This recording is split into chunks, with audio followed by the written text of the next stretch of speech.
In this video, I'm going to examine which style of wrestling best complements Brazilian Jiu-Jitsu, with a focus on which style is best suited to help make a Brazilian Jiu-Jitsu practitioner an overall more effective grappler.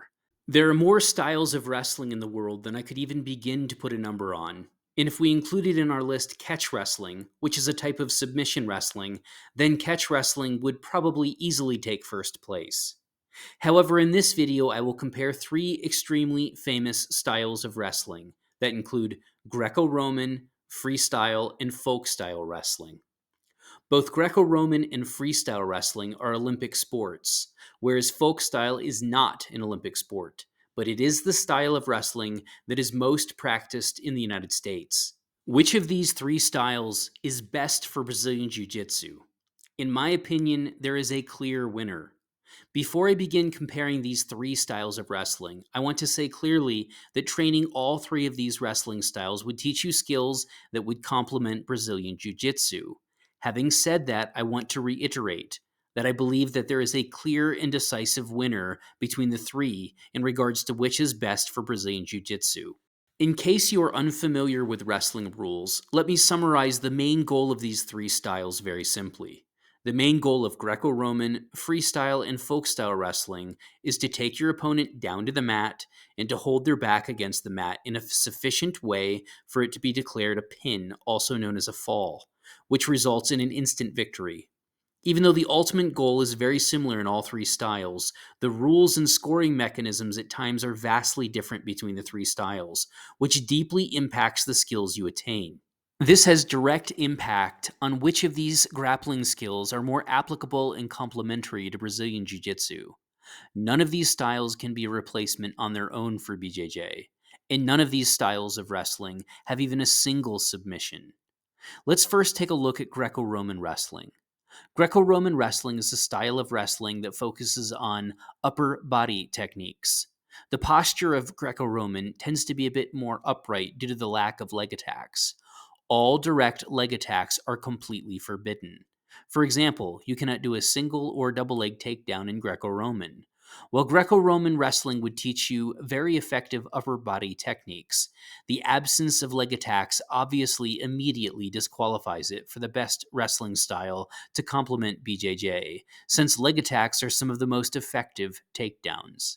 That leaves us with freestyle and folk style wrestling. Let's compare. Both freestyle and folk style share a wide range of takedowns. Freestyle's scoring system favors moves that cause an opponent's back to touch, be exposed, or roll across the mat. In freestyle, there is a hierarchy of scoring for takedowns. Some moves, such as a big throw, will score you more points than a simple takedown, whereas in folk style, you score the same number of points for a takedown, regardless of the quality of the takedown or how the opponent lands on impact with the mat. This would probably often lead to a freestyle wrestler being better at throwing techniques as compared to the average folk style wrestler.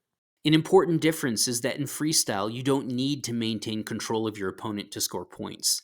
Simply rolling them across their back from a throw will score you points even if you don't maintain any control after arriving on the mat.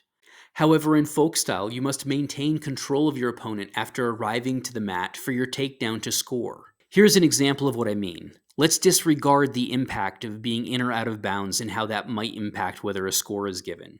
In this clip, I am wrestling and throw my opponent across their back with the judo throw Ippon Seoinage, known in wrestling as the name the Japanese whizzer. But as you can see, I failed to maintain control of my opponent after the throw, which in both folk style and Brazilian Jiu-Jitsu would leave me with no score. However, a throw of this nature would tend to score in freestyle. The folk-style system of scoring takedowns favors Brazilian Jiu-Jitsu, since in Brazilian Jiu-Jitsu, to score with a takedown, you must also maintain control after getting to the mat. For on-your-feet wrestling, folk-style has the edge by requiring all takedowns to be done with control to count for a score. So for stand-up, I give the win to folk-style. Now let's compare the mat work of freestyle and folk style, which in my opinion is the biggest difference. In freestyle, the person on bottom generally tries to lay flat and spread out their arms. Their focus is to prevent the opponent on top from either turning them to their back or rolling them across their back.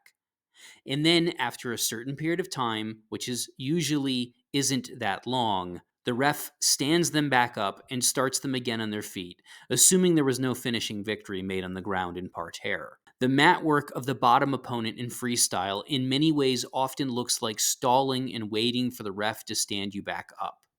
The groundwork in folk style is in many significant ways completely different. When a wrestler is taken to the ground in folk style, it is the duty of the wrestler on bottom to try to stand back up to their feet, break free from their opponent, and escape back to a neutral standing position. Escaping is a scoring move for the bottom opponent in folk style. Alternatively, the goal of a bottom wrestler is to reverse the position and get on top of their opponent in a dominant position while still on the ground.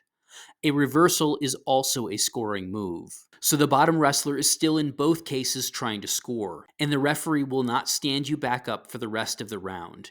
If you can't escape the bottom position, then you may be on bottom until the next round. The bottom position in folkstyle wrestling is arguably more offensive and actively defensive than freestyle or Greco-Roman, in terms of it being required for the bottom wrestler to either fight to reverse the position or to escape back to a neutral position. In folkstyle, the wrestler on top has the goal of keeping a resisting bottom opponent on the mat and to try to turn the bottom wrestler over to their back in a controlled way and hold their back against the mat. You don't get any points in folk style for simply rolling an opponent across their back quickly. Everything has to be done in a controlled way to score points in folk style wrestling. This translates well to Brazilian Jiu-Jitsu, since Brazilian Jiu-Jitsu techniques generally focus on controlling your opponent's body, both for positional control scoring and for submitting your opponent. The skill sets that are developed while doing the folk-style wrestling version of mat work include a wide range of control techniques, including extensive use of leg hooks, riding legs, frequently in a position that would be a high-scoring position of back control in Brazilian Jiu-Jitsu. Many of the body control mechanisms and techniques of the top wrestler translate well or at least complement Brazilian Jiu-Jitsu in some way. In folk-style wrestling, the first period begins on the feet in a neutral position. It depends on the match, but sometimes 2 out of 3 rounds of wrestling in a folk style match actually begin on the ground in a mat work position, where one wrestler is on their hands and knees, and the wrestler on top places one hand on the arm and one on the belly of their opponent before the referee starts the match. This, combined with the fact that the referee generally doesn't stand you back up after a takedown in folk style, means that in folk style you generally would spend more time in a mat work position, whereas in freestyle you would tend to spend more time on your feet. The majority of Brazilian Jiu-Jitsu is mat work, so this also favors folk style for being a stronger benefit to BJJ.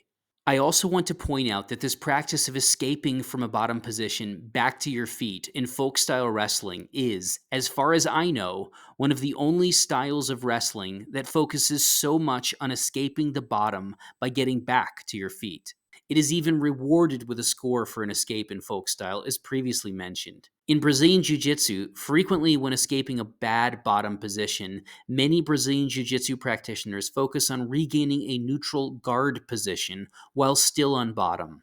The extensive practice in folk-style wrestling of escaping from bottom position back to a neutral position on the feet is a somewhat unique focus, and this ability is an extremely useful learned skill for a grappler to have.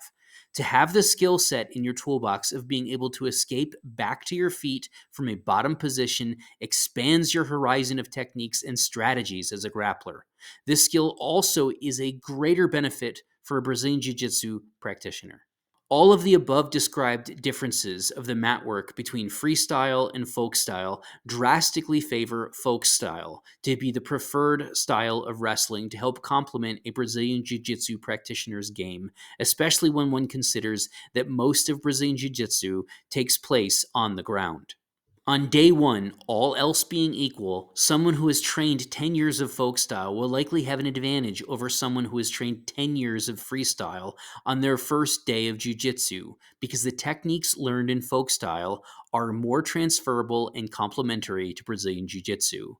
To be honest, in my opinion, it is not even a close comparison. The skills learned and practiced in folkstyle wrestling, as is practiced in American high schools and universities, are significantly more compatible with and complementary to Brazilian Jiu-Jitsu. If you enjoyed this video, please like and also subscribe. Thank you for watching.